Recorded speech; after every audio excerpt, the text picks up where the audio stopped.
자, 할머니를 살인했던 정영근이 드디어 잡혔는데요. 어제 경찰에서는 자신이 왜 살인을 했는지 구체적으로 밝히지 않았었는데 드디어 왜 살인을 했는지 자세히 그 이유를 스스로 밝혔습니다. 어떤 배경이 있었는지 이것도 윤정희 기자와 함께 자세히 알아보겠습니다. 윤정희 기자. 네. 그전에는 말을 안 했던 거죠? 그렇죠. 그러다가 지금 살해 동기를 밝혔는데 자, 살해 동기가 뭔지도 궁금하고 왜 마음을 바꿨는지도 궁금하고 그 두 가지 부분에 대해서 좀 설명을 해주셔야겠네요.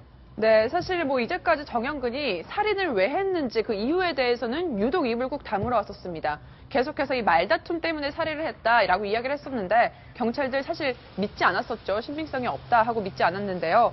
알고 보니까 모두가 짐작하고 있었던 이유였습니다. 이 할머니를 상대로 성폭행을 시도하려고 했던 겁니다. 성폭행이요? 네. 그러니까 예. 할머니가 함께 자신의 집으로 와서 술을 마시던 중에 갑자기 욕정이 생겨서 성폭행을 하려고 했다가 할머니가 강하게 반항을 하니까 근처에 있던 컵으로 내리쳤다는 겁니다. 이게 지금 직접적인 사인으로 확인이 됐는데요. 이 사망을 했다고 해서 또 할머니를 가방에 담으려고 하는 순간 할머니가 살아있는 것처럼 움직이니까 예. 칼로 다시 찌르는 이런 흉폭한 모습까지 보여줬습니다. 아니, 어머니처럼 따르고 했던 사람인데 어떻게 아무리 욕정이 끌더라도 살인까지 하게 되나요? 그렇죠. 안 그래도 그런 부분이 좀 궁금해서 이제 경찰 브리핑 때요. 기자들도 그런 질문을 했어요. 예. 혹시 두 사람이 연인 관계였던 것은 아니냐 이런 질문을 했는데요. 경찰에서는 확인된 바로는 전혀 그런 건 아니다. 그런 관계는 아니었다라고 확인을 했습니다.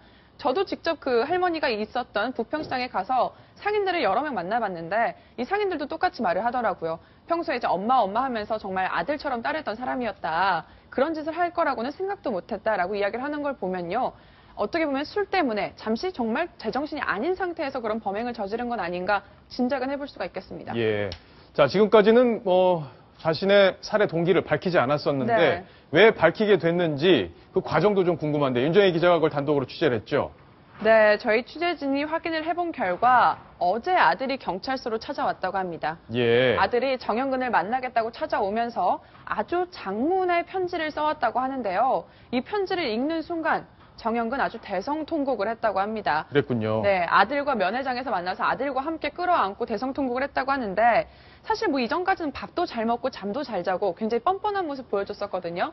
그런데 이 아들의 편지를 보는 순간 어떻게 보면 그전까지 숨겨왔던 그 감정적인 모습이 처음으로 드러난 셈인 거죠. 예. 근데 알고 보니까 이 정영근이 평소에 아들에 대해서 굉장히 정이 깊었다고 해요. 네. 이 도주하는 도중에도 아들한테 계속 연락을 시도했고 아들이 또 그 당시 아버지한테 좀 답장도 공개가 됐거든요. 예. 이 도주 중인 아버지한테 아빠 우리 이제 행복하게 살아요 라고 문자를 보내기도 했습니다. 그러니까 그 문자를 보고서 어떻게 보면 조금 자포자기 심정이 됐을 것이라고 생각을 해볼 수도 있겠죠. 그리고 또 정영근이 서울로 도망갔잖아요. 예. 사람들도 많은 이 잡히기 쉬운 곳으로 도망을 갔는데 그 이유에 대해서도 경찰은 혹시 아들을 만나러 갔던 것 같다. 아들과 어떻게든 접촉을 하기 위해서 서울로 무작정 찾아갔던 것 같다. 이렇게 보는 시각도 많았습니다. 예. 자, 이런 과정들을 통해서 마음속에 있던 악마의 마음이 무너지지 않았나 싶은데, 자, 정태원 변호사께 질문을 드리겠습니다. 자, 지금 이런 살해 동기가 이제 밝혀졌기 때문에 대충 형량이 어떻게 나올지 예상이 되지 않습니까? 이제 살인죄 같은 경우는 범행의 동기가 제일 중요합니다. 근데 문제는 이제 본인은 처음에는 다투다가 살해했다 이렇게 얘기를 하다가 지금은 성폭행 술을 먹고 취한 상태에서 갑자기 욕정을 일으켜 성폭행을 하려다가 살해했다 이렇게 얘기를 하고 있는데 이제 본인 얘기대로면 우발적인 범행이거든요. 예. 그런데 과연 그런 것인지 아니면 제3자가 알 수 없는 채권 채무 관계가 있다든지 다른 것이 있는지는 좀 더 조사를 해봐야 됩니다. 예를 들어서 우발적인 살인의 경우와 미리 준비한 살인과는 전혀 차이가 많기 때문에 예. 일단 본인 주장이고 앞으로 경찰 수사 그리고 검찰 수사 과정을 통해서 정확한 그 동기가 밝혀질 걸로 보이는데 지금 본인 말대로 술에 만취해서 우발적으로 살인했다고 한다면 아마도 사형은 면할 수 있을 것으로 보입니다만은 네. 그건 지금 수사 초기 단계고 계속 조사를 해서 진정한 그 범행의 동기를 확인을 해야 됩니다. 예. 근데 이번에 범인 정영근이 예. 방금 말씀하신 대로라면 어떻게 얘기를 해야 형량을 감형받을 수 있다 이런 거까지도 생각을 할 수 있는 단계인가요? 일반인이라면 그런 생각을 못 하지 않을까요? 그래도 일부러 고의로 계획을 짜서 죽였느냐 아니면 갑자기 우발적으로 죽이냐. 그거는 뭐 누구나 본능적으로 생각할 수가 있죠. 혹시 전과가 있거나 이런 동종 범죄를 저지른 경험이 있는 사람들이나 그런 걸 알지 일반인들이 계획적인 범죄가 형량이 높다 뭐 이런 거는 잘 모를 것 같은데 그게 좀 자, 근데 아마 도주하는 과정에서 별의별 생각을 다 하지 않았겠어요? 만약에 잡혔을 경우 어떻게 대응해야겠다 이런 그림까지 머릿속에 그리고 있었을 수 있을 텐데, 자, 황순욱 팀장께서는 네. 경찰의 미흡했던 초동 수사 네. 그 과정이 새롭게 드러난 게 있는데 그 내용을 좀 설명을 해주시죠. 네, 사실 국민들이 경찰을 믿고 어떤 우리 이런 강력 범죄들 막아줄 거라고 우리가 단단히 믿고 있는데요. 처음에 이 사건이 발생됐을 때 고교생 2명이 빌라 단지에서 이 가방을 발견했습니다. 이 할머니의 시신이 담긴 가방을 발견했는데 신고했던 시간이 오후 3시 7분이었거든요. 근데 현장에 경찰이 도착한 건 4시 9분이었습니다. 무려 1시간 2분이나 지났네요. 1시간이 지난 후에 현장에 왔는데 예. 그때 신고 내용을 보면요. 이렇습니다. 여행용 가방 안에 사람 엉덩이 같은 게 보인다. 112에 예. 신고를 했죠. 그랬더니 사람이냐? 사람인 것 같기도 하고 인형인 것 같기도 하다. 그랬더니 알겠다라고 했습니다. 근데 도착하지 않으니까 예. 학생들이 다시 전화를 했습니다. 그러면서 네. 왜 안 오냐? 이 가방 안에 엉덩이도 보이고 사람 같다 했는데 다른 사건이 있으니까 좀 기다려라.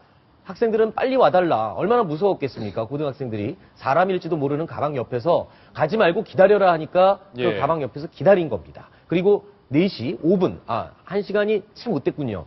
하여튼 3시 7분에 신고를 했는데 4시 5분에 도착했으니까 58분 만에 그러네요. 신고를 한 겁니다. 자, 근데 경찰 뭐 이렇게 살인 사건으로 의심해 볼 만한 내용이 지금 제보 내용에 포함이 돼 있었잖아요. 네네. 내용에. 근데 왜 출동을 안 한 거죠? 경찰에서는 이렇게 밝히고 있습니다. 학생들이 사람인지 인형인지 모르겠다라고 한 말에 근거를 둬서 예. 성인용 인형인 줄 알았다. 성인용 이런 얘기를 했습니다. 예. 성인용품. 그러니까 성인용품을 이거 이용하는 사람 모양의 인형인 줄 알았다. 이게 정말 웃지 못할 상황인데요. 경찰의 상상력이 대단하네요. 그러니까요. 어떻게 거기서 성인용 인형을 떠올릴 수 있는지. 예. 그러니까 이 경찰 내부 활동 용어로는요. 코드 2로 분류를 했다는 겁니다. 네. 코드 2라는 게 뭐냐면요. 현장 출동 신고가 들어왔을 때 얼마나 긴급한지를 먼저 판단해서 대처를 하는 단계를 말합니다. 코드 0부터인데 코드 0라고 하는 거는 뭐 앞도 뒤도 가리지 않고 무조건 출동해야 되는 아주 긴박한 상황이고요. 네. 코드 1은 일단 우선 출동입니다. 그러니까 이번 사건, 변사 사건은 코드 1에 해당하는 사건이었는데 네. 코드 2로 판단을 하고 지연이 된 겁니다. 그러니까 현장 조치는 필요하지만 긴급하지는 않는다고 판단했을 때 코드 2고요. 코드 3는 뭐 현장 조치의 필요성이 없을 때 예. 뭐 이런 건데 코드 2로 판단을 하고 그러니까 출동이 늦어졌다 이렇게 얘기를 했습니다. 그 이유가 성인용 인형이었습니다. 참 대단합니다. 자, 우리 경찰 그동안에 여러 가지 사건이 있었고 그때마다 헛발질이 나와서 아주 매섭게 언론의 지적을 받았었는데 이번에도 또 초동 단계에서 문제를 드러낸 그 상황까지 저희가 확인을 해봤네요. 사실 그 경찰들의 애로사항도 이해는 됩니다. 12월 한 달간 112에 5인 출동을 한 경우가 370여 건이 넘는다고 하는데 물론 경찰관들의 애로사항도 이해는 하지만 그래도 그렇다고 해서 이런 정확한 판단과 빠른 판단 이런 게 없다면 112 신고가 국민의 안전을 담보할 수 없겠죠. 이 점 예. 좀 명심해 주셨으면 고맙겠습니다. 자, 황순우 팀장의 당부 말씀까지 정리를 했습니다. 자, 이번 소식 여기까지 마무리하겠고요. 또...